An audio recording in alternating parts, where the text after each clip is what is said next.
Yeah, it's John G. Sutton here.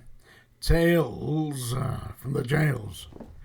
Yeah, thanks to all of you who are making comments below and keeping this little YouTube channel going. I do appreciate it, you know. And if you can share it on Facebook or whatever, and Instagram, WhatsApp, Snapchat, I don't know. Maybe it'll help it build up a following. And we'll do another Q&A when I get to 7,000. We did one on Tuesday, didn't we? Yeah, thanks to all those who came along. Yeah, and I am now going to talk a little bit about a sad incident. I mean, don't forget I was in the military myself. I'll talk a little bit about that. I'm going to talk about a man called David Jonathan Holden, age 43, ex-military, who has just been sentenced to 3 years suspended prison sentence for killing a man in Northern Ireland in the year 1988 when David Holden was 18 years of age. He claimed that he had accidentally fired the submachine gun. That would be a 9mm submachine gun. It was pretty much the same kind of machine gun that I would have used, and he'd killed somebody by, he said, accidentally shooting them in the back, and he said his finger slipped and the rifle, the machine gun was wet. Apparently the machine gun was not on, it should have been on safety catch on, but apparently he pulled the trigger and it hit the guy in the back and he subsequently died. And he's been sentenced. I mean, this is under the Good Friday Agreement. He's still been held liable for this, and he's been sentenced to 3 years in prison suspended. But so he won't actually go to prison. But I suppose the family's got some kind of closure on that. When I was in the military, I was going to be sent to Ireland myself, but it didn't happen. I didn't go. One of my friends did go, yeah, Sergeant N. I won't give you his full name, but his first I called him Jock, yeah, and he was a mate of mine, one of the boxers in my regiment. He was a really tough guy, this fella, and he went to Northern Ireland. The year would be 1971. And he went over there and he was on patrol in Londonderry, I believe it was, and he had his rifle and all the gear on, and a woman came up to him, started shouting abuse and spit in my mate Jock's face, and my mate Jock got his rifle and boof, butt-ended her at the side of the head. She collapsed on the floor unconscious, and my mate Jock was sent back to Germany. Not allowed on the streets. He got hauled up before the colonel. Yeah, I believe they were charged him, with this. And he said to the colonel, believe this or not, he was a tough guy, Joe. He said to the colonel said something on the lines of, you can't go around hitting civilians in the face with the butt end of your rifle. You've seriously hurt that woman. And Jock apparently said to the colonel, you try spitting in my face and see what happens to you. I believe they busted him down to private, but within about a year he was back up to being a sergeant again. I mean, he was just that good. He was really a tough guy, and all the soldiers absolutely loved him. They did what he said, I should think they did. The alternative was getting a butt end in the head. But David Jonathan Holden, age 53, has just been sentenced to 3 years suspended for the manslaughter of a member of the Irish community in 1988. And it's very sad these things go on and on and on, There seems to be no end to it.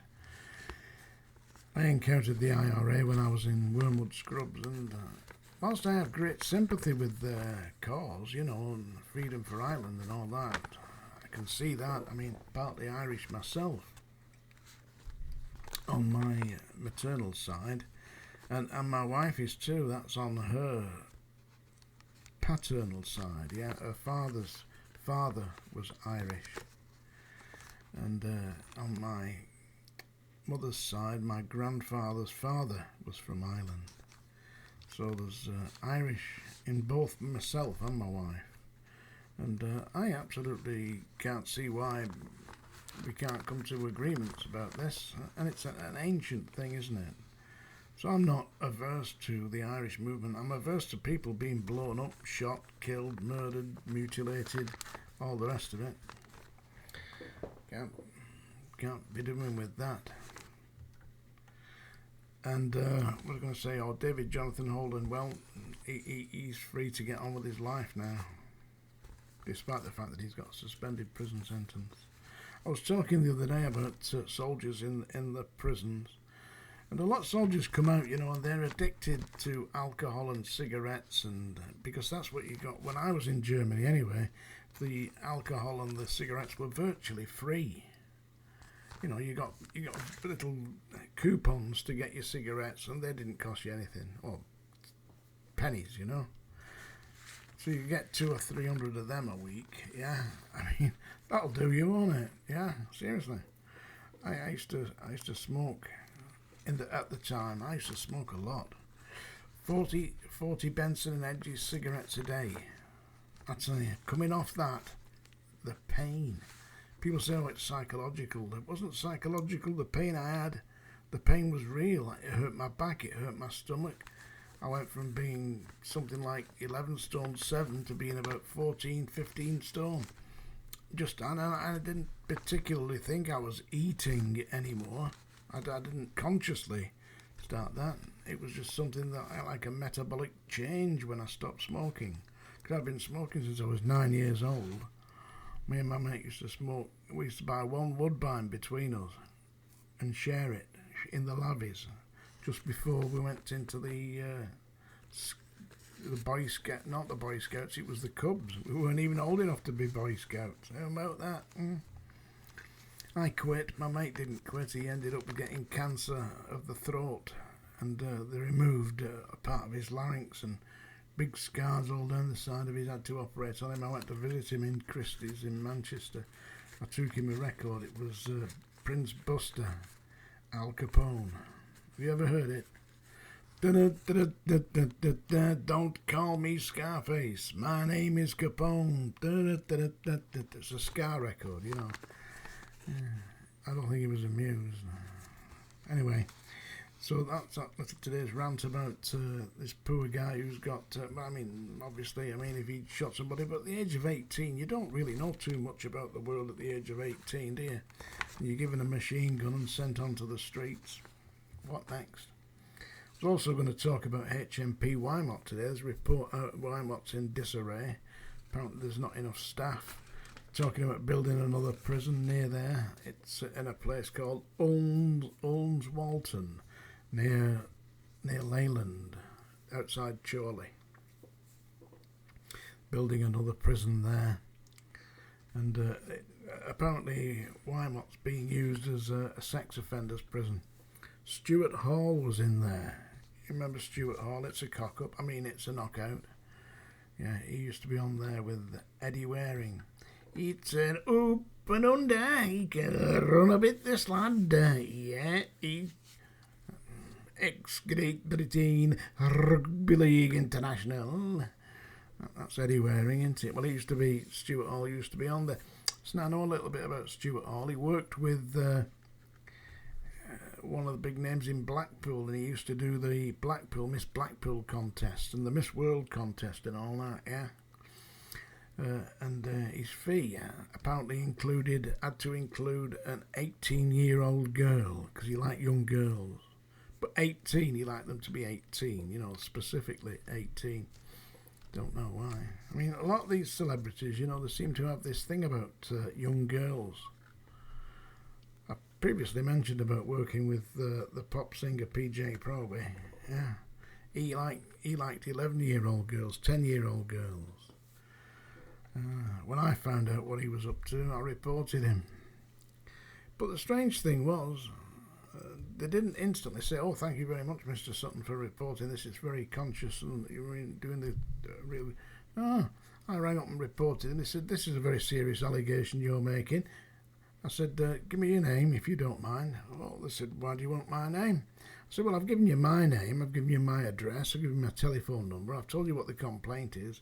Now, I said, if I ever see that 11-year-old girl anywhere near that man again, I said, I am not going to be ringing you, I'm going to be ringing the police.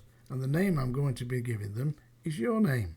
So if you don't mind, what's your name?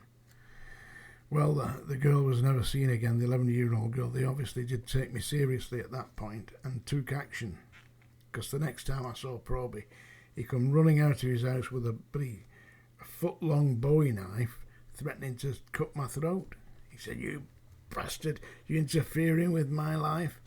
I said, it's a good job I am interfering with your life, otherwise you get locked up, you mad bastard. You can't go sexually molesting 11-year-old girls.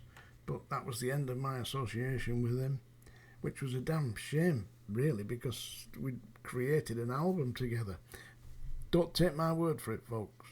Don't. Go onto YouTube, type in PJ Proby, and the song that I wrote for him is called Stage of Fools. Seriously. That's on the album that I created. I wrote some of the album with him and recorded him, and the album is called Thanks, and it's on the Jace label, Jace, and I owned the record label, and I recorded Proby doing that. And no sooner had we finished it than he started trying to mess around with 11-year-old girls, and I had to stop it. And he refused point blank refused to do any support for the album. Wouldn't go on the television. We had offers of doing big TV shows. We did a couple of shows for the BBC and ITV, but he would not promote the record. So the record didn't do anything. He couldn't because he couldn't get airplay. He was asked to go on the radio to support it. He wouldn't do it. So if you ever get the chance to see him, kick him in the bollocks for me, will you? Anyway, I'm now going to sing you a song. Where's my song dinger? Oh, keeps putting my song dinger over there. Bloody ridiculous, isn't it? The wife keeps tidying up. Keep telling her, leave my desk alone. I like it like it is. It's a right tip. But hey, it's like what goes on in here. Have you seen that new chat GPT? That's a damn insult. Horrible thing. You know, you type in a thing and it produces a 1,000-word essay or whatever you want on any subject given to a certain standard, you know, but it's not. It isn't. It's artificial intelligence. It's a damn insult to humanity. And apparently this is just going to get worse. So you won't be able to differentiate between what's written between a human being and what's written between this piece of artificial intelligence crap. Apparently some songwriter, they said, they asked this chat GPT to write a song lyrics in the style of this man. And when he read it, he said, this is a grotesque mockery, which is what I feel it is, and it's an insult to humanity. But it's going to happen. I believe that anything that's produced by this piece of shit should have it stamped on the top, AIG chatbot, whatever it is, yeah?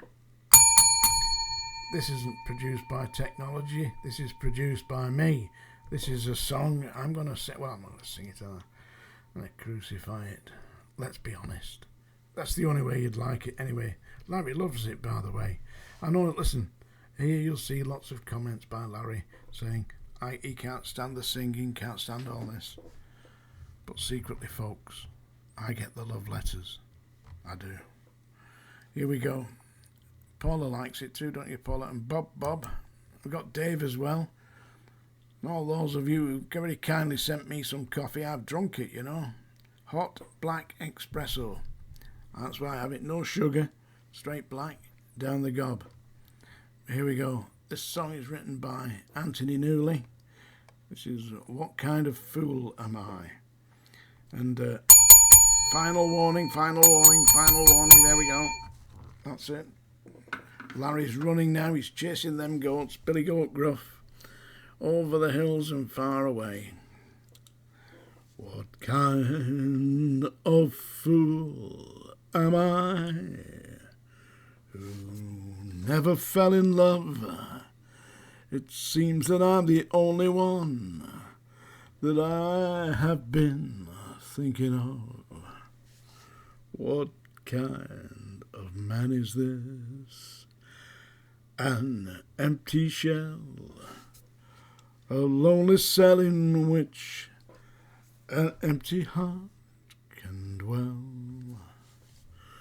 What kind of lips are these that lied with every kiss, that whispered empty words of love, then left me alone like this? Why can't I fall in love like any other man? And maybe then I'll know what kind of fool I am. What kind of clown am I? What do I know of life? Why can I cast away this mask of play and live my life? Stuff, folks, this. Yeah, there we go. I've got rid of that. What kind of clown am I? What do I know of life? Why can't I cast away this mask of play and live my life? Why can't I fall in love like any other man? And maybe then I'll know what kind of fool I am. There you go. Well, at least it wasn't recorded by a bloody machine, eh? As you can tell by the fact that I was interrupted by somebody who... I mean, you'd think they'd make an appointment to speak to me, wouldn't you? They don't. Just bloody ring me up anytime. Yeah, oh yeah, he's there, so I'll ring him. Yeah, I don't mind, really. As long as I get paid.